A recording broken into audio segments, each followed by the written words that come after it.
Hi, I'm Mitch Gallagher from Sweetwater. Today we're checking out how to get great results whether you're podcasting, live streaming, writing songs, or capturing performances using the AKG Lyra USB microphone.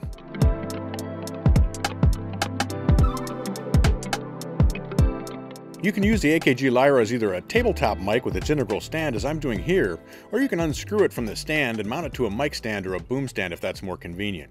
AKG's Lyra USB mic is a simple microphone to get into action. Just connect it to your Mac or PC computer or to your iOS or Android device. It'll show up as an audio source and also as a monitoring destination. For example, I'm using PreSonus' Studio One DAW on my MacBook Pro. I connected up the Lyra by USB, and now when I open up Studio One, I go to the input-output settings in the preference and choose the AKG microphone.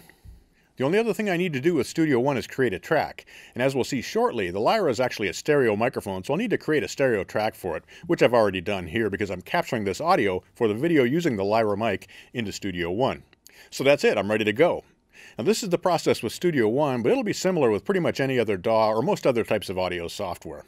There is one other thing you should double check in your recording software. You want to make sure that you mute the track that you're recording to, and here's the reason. AKG's Lyra has built-in latency-free monitoring so you can hear yourself through the mic. Just connect headphones to the 1/8" jack on the bottom. But if you don't mute the track in your software, you may hear an echo.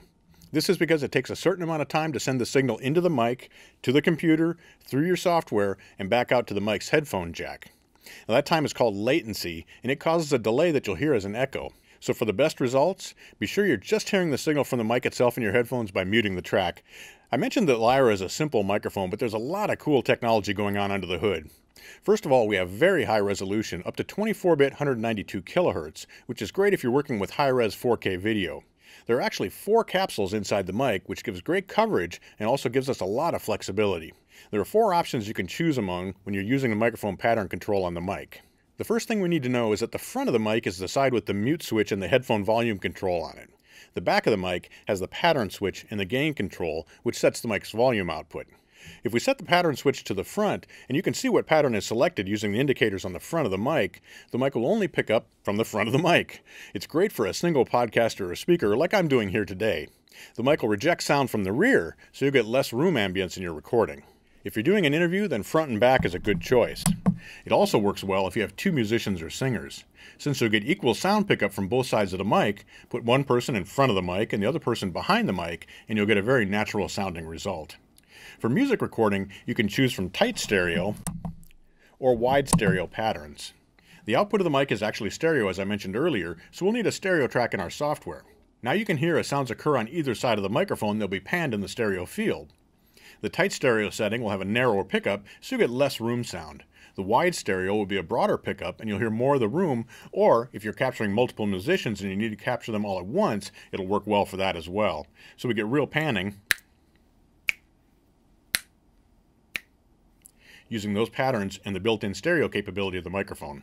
These 4 patterns make the Lyra very versatile. We also have control over the headphone volume here on the front panel, and a handy mute switch right on the mic. This is great for quickly muting a cough or a sneeze, or if you need to talk to someone off mic. There are 2 other things to consider with the Lyra mic. First, the sound changes pretty dramatically as you get closer to the mic or speak farther away. This is called proximity effect, and many broadcasters use it to their advantage to get a big vocal sound. Test, test, test, test, test. If you move farther away, you won't get quite as much bass in the sound, and you'll hear more of the room ambience. Now, if you are getting close up on the mic to take advantage of proximity effect, you may want to use a pop filter to help prevent problems with pee-pops and breath noise. You'll also want to set the gain control on the back of the mic properly. You might be tempted to run this as high as you can without overload, but I recommend turning it down a bit more so you're in the -10 dB range or so on the meters in your software.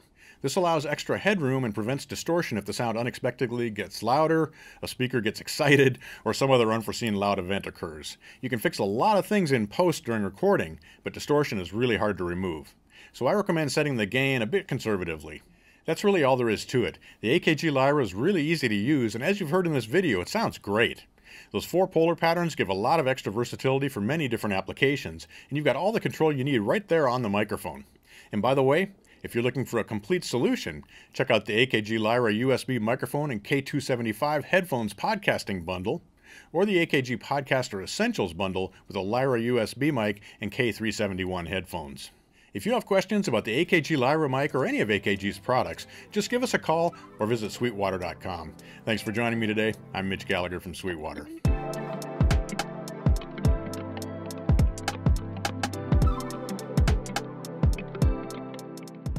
Thanks for watching. Be sure to like, comment, and subscribe.